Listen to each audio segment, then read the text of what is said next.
Hi hi అండి, అందరికీ good morning అండి. ఎలా ఉన్నారు? అందరూ బాగున్నారా?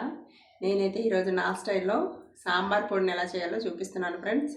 మీకు ఎవరికన్నా నా సాంబార్ పొడి నచ్చినట్టయితే ట్రై చేయండి. ఎలా వచ్చిందో కామెంట్ చేయండి. ఓకేనా? ఇప్పుడైతే మనం ప్రాసెస్లోకి అయితే వెళ్ళిపోదాం. నేను స్టవ్ పైన అయితే కట్ట పెట్టుకొని ఈ కప్పుతో అయితే నేను ధనియాలను అయితే తీసుకుంటున్నాను. చూడండి, మెజర్మెంట్ కోసం ఇది ఈ కప్పు. స్టవ్ పైన పెట్టుకొని కొంచెం వేయించుకోవాలన్నమాట. చూడండి, ధనియాలను అయితే వేయించుకున్నాను. మాడకుండా కలిపించుకోండి. చూడండి, చిరపట్లు ఆడుతున్నాయి. అంటే మనకి మంటనైతే సిమ్లో పెట్టి అయితే వేయించుకోండి ఫ్రెండ్స్, ఎందుకంటే మాడిపోతాయి అన్నమాట. మంటను సిమ్లో పెట్టుకొని వేయించుకుంటే మనం అలా కలుపుతూ ఉంటే ఇవైతే మాడవండి. ఓకేనా? చూడండి, ధనియాలు అయితే వేగిపోయినాయి. ఇప్పుడు ఇవి మనము ప్లేట్లోకి మార్చుకుందాం. ఓకేనా? తర్వాత మళ్ళీ ఇదే కడాయిని స్టవ్ పైన పెట్టుకొని ఇప్పుడు ఈ కప్పుతో కందిపప్పు అండి. ఇప్పుడు మనం పావు కప్పు కందిపప్పుని తీసుకొని ఇందులో వేయించుకోండి. మంటను మాత్రం సిమ్లోనే పెట్టుకోండి. ఓకేనా? ఇది కూడా వేగనిద్దాం. ఇప్పుడు కందిపప్పు అయితే వేగుతుంది కదా. ఇప్పుడు మళ్ళీ ఇదే కప్పుతో శనగపప్పు అండి. శనగపప్పు వచ్చేసి పావు కప్పు కందిపప్పు, పావు కప్పు శనగపప్పు. దీన్ని కూడా ఇందులో వేసుకొని వేయించుకోండి.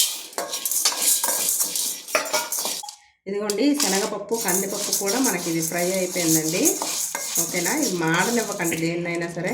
ఇప్పుడు దీన్ని కూడా ప్లేట్లో పెట్టేసుకుందాం. ఓకేనా?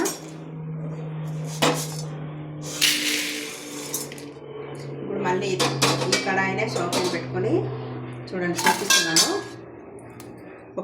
ఒక స్పూన్ బియ్యం, ఒక స్పూన్ జీలకర్ర, ఒక స్పూన్ ఆవాలు, ఒక స్పూన్ మినప్పప్పు, 2 స్పూన్ల మెంతులు, 1/2 స్పూను మిరియాలండి. చూసారా? బియ్యం 1 స్పూను, జీలకర్ర 1 స్పూను, ఆవాలు 1 స్పూను, మినప్పప్పు 1 స్పూను, 2 స్పూన్ల మెంతులు, 1/2 టేబుల్ స్పూన్ మిరియాలు. ఇప్పుడు వీటిని కూడా వేయించుకుందాం మనం.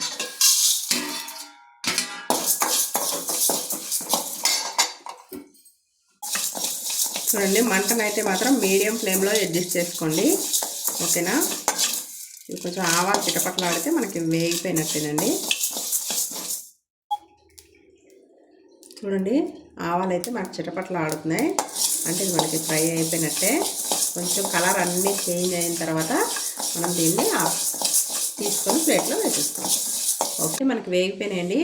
దీన్ని కూడా నేను తీసేసి ప్లేట్లో వేసేసుకుంటున్నాను. ఓకేనా?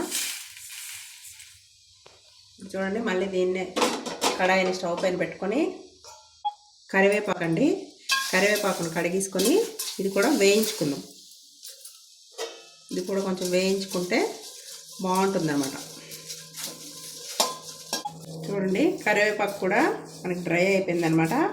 ఇప్పుడు దీన్ని కూడా మనము ప్లేట్లో వేసేసుకుందాం. ఓకేనా? మళ్ళీ కడాయిని స్టవ్ పైన పెట్టుకొని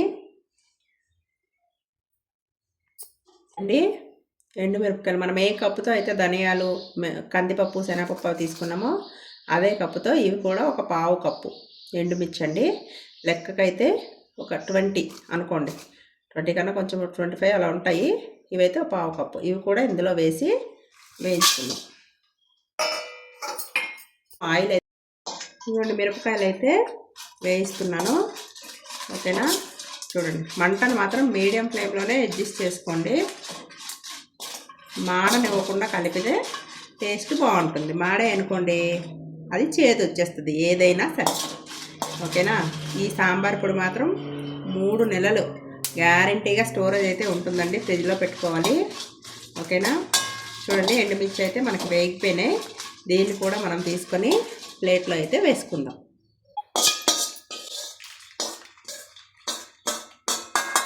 అంతే అండి. ఇప్పుడు ఇవన్నీ చల్లగా అవ్వాలండి. చల్లగా అయిన తర్వాత మనము వీటిని మిక్సీ పట్టుకోవాలి. ఓకేనా? చూడండి, వీటిని అయితే నేను మిక్సీ జార్లో వేసుకుంటున్నాను అన్నమాట. అన్నీ ఒకటేసారి మిక్సీ పట్టేయడమేనండి. మిక్సీ జార్లో వేసుకొని మిక్సీ పట్టుకుందాం.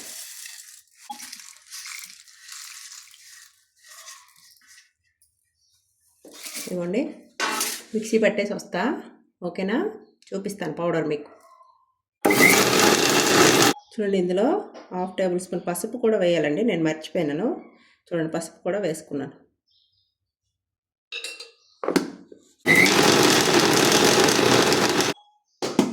చూడండి, ఇగోండి మనకి సాంబార్ పొడి అయితే రెడీ అయిపోయింది. దీన్ని ఎయిర్ టైట్ కంటైనర్లో పెట్టుకొని 3 నెలల వరకు ఫ్రిడ్జ్లో అయితే స్టోరేజ్ చేసుకోవచ్చండి. ఓకేనా, అంతే అండి, చాలా ఈజీ అనమాట. మనం బయట తెచ్చుకునే సాంబార్ పొడుల కన్నా మనం ఇంట్లో ప్రిపేర్ చేసుకుంటే చాలా టేస్టీగా ఉంటుందండి. 10 మినిట్స్ దీనికోసం మనం కేటాయించామనుకోండి, మనకి గుమగుమలాడే సాంబార్ పొడి అనేది రెడీ అయిపోతుంది. ఓకేనా, ఓకే అండి. చూడండి, స్మెల్కే మనకి సాంబార్ ఇక్కడే తినేసినట్టు ఉంది పొడి చూస్తేనే. మీలో ఎవరికన్నా నచ్చితే ట్రై చేయండి ఫ్రెండ్స్. ఎలా వచ్చిందో కంపల్సరీగా మాత్రం కామెంట్ అయితే చేయండి. గుమగుమలాడే సాంబార్ పొడి అయితే రెడీ అయిపోయిందండి. నేనైతే ఈరోజు సాంబార్ ప్రిపేర్ చేస్తున్నా. ఓకేనా, బాయ్ అండి.